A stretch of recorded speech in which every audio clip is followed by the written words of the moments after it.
And looking at it from this Italian point of view, this, this whole liberty, equality, fraternity that they're espousing in France, when they were coming into Italy, it really was like a matter of anarchy. They were spreading this anarchy within the country.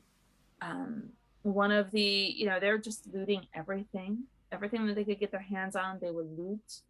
And Napoleon was no better, where he would, when he saw the soldiers with all their loot, he would pick through and pick out the stuff that Yeah. he wanted.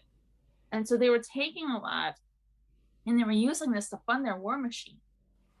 And they really, their eyes were always, in my opinion, always on the Kingdom of the Two Sicilies, because the Kingdom of the Two Sicilies was so prosperous.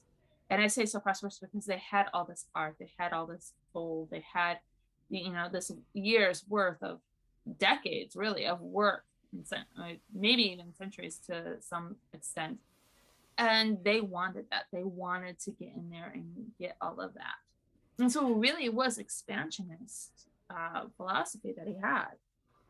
Yeah, and I think that's one thing that people don't understand because, you know, people think of the South post 1860 Mm-hmm. when they were decimated by Piedmont in the North.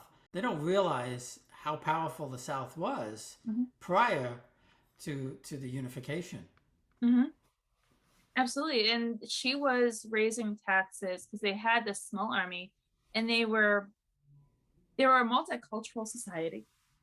There were a lot of people coming in, historically, the Kingdom of the Two Sicilies, they were multicultural. You have, when you go into Sicily and you see all the architecture from the Middle Mm. East. And so you had North Africans, you had Middle East, you had people from the Normans that came in, and then the Habsburgs coming in, and the Italians that were there. So it was this really great multicultural society that was happening.